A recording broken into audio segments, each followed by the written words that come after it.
Hey Algebra, let's make our answer key for the homework. We've got lesson 8, unit 8, lesson 7. Okay, and we are looking at finding the zeros.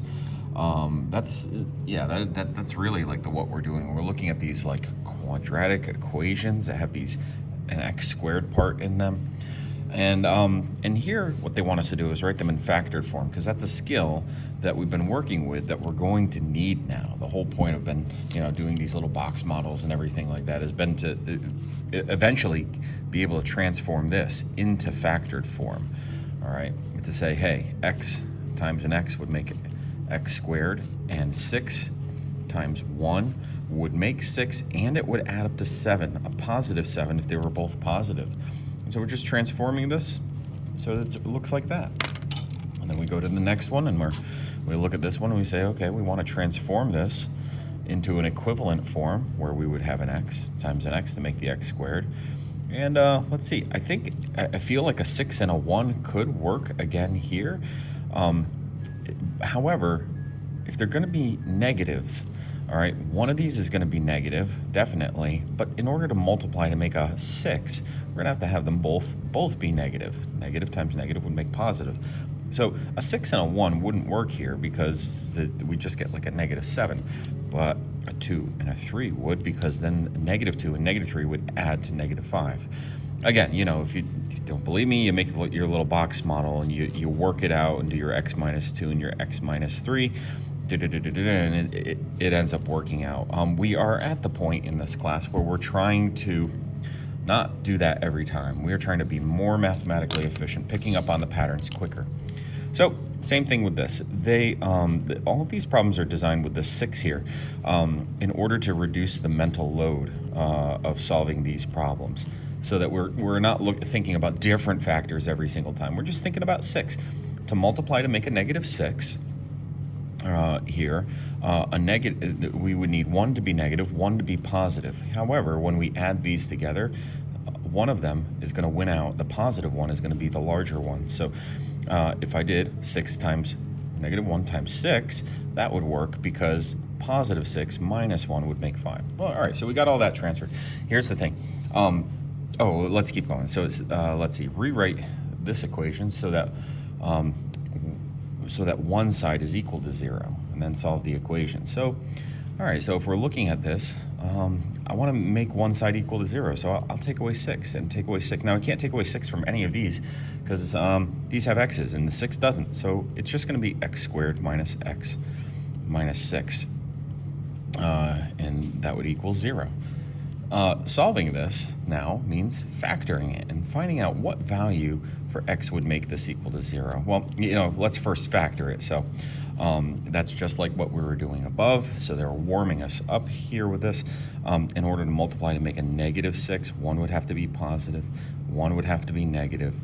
And they're only going to be differ by 1. So if I used my 3 and the 2, that would multiply to make a negative 6, and negative 3 plus a positive 2 would result in that. Now, what would make this 0? The whole point of this was to actually get to this part and say, okay, well, something times something equals 0. Well, either x plus 2 equals 0, or x minus 3 equals 0. And this becomes two little mini equations that we kind of solve in our head. What value could make, well, let's just back up, because if x plus 2 is equal to 0, that whole thing is equal to 0. When we multiply it by anything, the whole thing just becomes 0. So that's why we're solving this mini equation, say what value would make this one part 0. So a negative 2, if x was equal to negative 2, that would make this equal to 0, and then we'd multiply, and we'd put a negative 2 in here, and negative 2 minus 3 would be a negative 5, but negative 5 times that 0, doesn't matter what this result is. If this is 0, when we multiply it by this, it makes the equation true, and that's what we're trying to do. X minus 3, well, what number here would make x 0? Well, a positive 3. So x could be equal to negative 2 or 3, and that would make that 0. All right, so if we back up, the whole point of doing these, that we weren't asked to do this, but as part of teaching, is to say that, well, either x plus 6, a value for x that would make this 0 would be a negative 6, because that's the opposite of this, and you add them together. Okay, or a -1. Okay, what value would make this equal to 0? Well, a +2 or a +3. 2 or 3. Do you see how fast that is? What value would make this equal to 0? All right, well, a +1 minus, that'd be 0, so 1 or a -6. All right, now I'm not writing these as coordinates, I'm just writing them as a list. So there's no parentheses around this. And that's why when we do write coordinates, like the coordinate 2, 3, on the graph, if we're graphing that point, 1, 2, 1, 2, 3, and putting that point there, we put parentheses around it to show that it is an ordered pair, it is a coordinate. But here, we are just giving, hey, what we're actually doing is we're saying x is equal to 1. So if x is equal to 1, the y value would be 0. That is one of the solutions that gives us, so at 1, we would get a value of 0. And if we went to -6 on the x for an x value, we would also get a 0 for y. So -6, we'd get a 0 for y. There'd be a point out there at -6. All right, anyway. So that's really what we're doing. Now let's pick it up here. So let's come back to this. This one is already factored for us. That's really nice. So I can tell from this that x could be equal to a -4. That would make this 0. Over here, I'm going to do a little bit of math. I'm going to, a little bit of solving an equation. 4 minus 5x equals 0, and say what value for x would make this equal to 0? Well, if I had 4 and I subtracted 4 from it, that would make this equal to 0. So it's kind of hard to think about what value, when you multiply it by a -5, would make it equal to a -4. That's why we solve this as an equation. So when I'm solving this, I kind of want to add the 5x and add the 5x to the other side, and we get 4 is equal to 5x. That's intuitively what I want to do to kind of make this the opposite sign, make it positive, and now I'll divide by 5 and divide by 5. 4/5. 4/5 is the other number that when I multiply 4/5 times 5, kind of like times a -5, and then I take that away, so I'll get 4/5 times 5 means that I'll get the opposite value of this +4. Okay, moving on to this one. This one needs to be factored in order for us to solve this. Okay, so I know it's going to have an x squared and x squared, and honestly, there's not a lot of things that multiply to 33. It is an 11 and a 3, all right, and if they're both positive, that adds up to 14. So right here, x could be equal to a -11 instead of +11, +11 instead of +3, it'll be a -3, done. Okay, I want you to see how fast that is. This looks ugly, but it's not. Okay, this is one where we got lots of stuff going on. I want to get a 0 on one side or the other. And so I am going to take away 12 to get a 0 on this side. And here's the thing, I'm also going to take away 5x and take away 5x at the same time. What do I get? That and that turn to nothingness. I get 0 on this side. On the other side, I get x squared. -5x minus 5x makes -10x. -12 minus 12 is -24. And now I want to factor that. So now I want to take that and say, okay, well, x times x would make x squared. If I'm multiplying to get a -1 is going to be -1 is going to be positive. And I'm thinking through the pairs of numbers. So it's like, that multiply to make a 24. So, 1 times 24, that's too far apart to make a 10 here. I want them to multiply to a -24 and add up to a -10. So, okay, 2 and 12. 2 and 12, that has potential, right?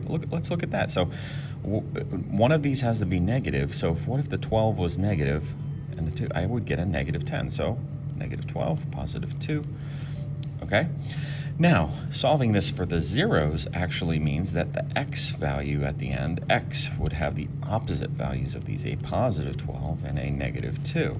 So it's kind of interesting. In order for this to solve and equal this, we had to have certain signs, but then we wanted their opposites to find the 0, the value that would make 0 for this. Okay, honestly, doing those problems right there, that's the core of the homework, but I'm going to finish this front side here. Solve this equation using the diagram. Now here's the thing that I see this. You see how there's a factor of 3 in all of those? I want to undistribute that 3 first. And I would get x squared minus Let's see, 18 divided by 3 would be 6x. 24 divided by 3 would be 8. And now this is going to be easier. So here's the thing. I don't need to use this. If I was using this, that would be to help me get a 3x squared, which would likely be a 3x times an x, and a 24 and a negative 18x.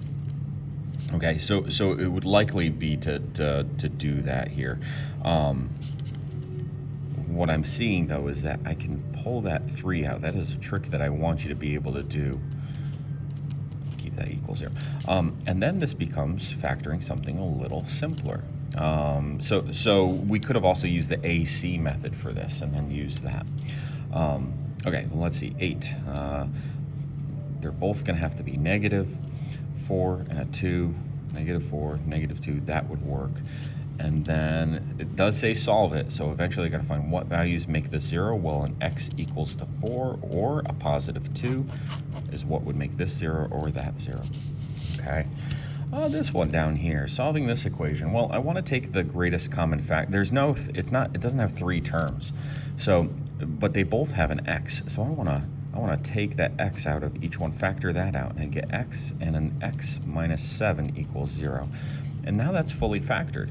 And here's what I'm seeing. If this is getting multiplied by that, either this is 0 or this has got to be 0 to equal 0. So either x itself is equal to 0 or it could be equal to a positive 7. Done. All right, this one. Okay, this is an advanced one. This doesn't equal 0 on this side, so our answers are not negative 2 and negative 4. I want you to see that right from the beginning. That's not what equals 3. There's a lot of possibilities to get this to multiply to equal 3. Here's what we actually have to do. We have to distribute this. We have to FOIL this out to transform this into x squared plus 6x plus 8. That's what we would get with that. Equals 3. And now I want to get a 0 on one side, so I'm going to take away 3 and take away 3. I can do that, and we get 5. And we get x squared plus 6x plus 5 is equal to 0. Now I can factor this out. And so here's the thing, is that by doing that, I'm not going to get these two factors. I'm going to get a different pair of factors because they have to multiply to make 5. It's going to be a 5 and a 1, folks. A 5 and a 1 multiply to make 5 and add up to make 6. Again, you can always make a little box model and try it out. So here's the thing. The values for x that work for this are a negative 5 and a negative 1. Now, when we look at these are only 1 unit off from what they were originally. I want you to be careful of creating some kind of pattern like that. That is a pattern that doesn't necessarily happen here. When we're doing this, it just happens to be how the numbers played out, that these were that close to that. All right, folks, that is the homework. Hope it made sense. Again, really being able to do what were the learning targets here? Really, the biggest thing was like problems like 3, 4, and 5. Oh, 2, 3, 4, and 5. Those are the ones that I would hope you got from class. Take care.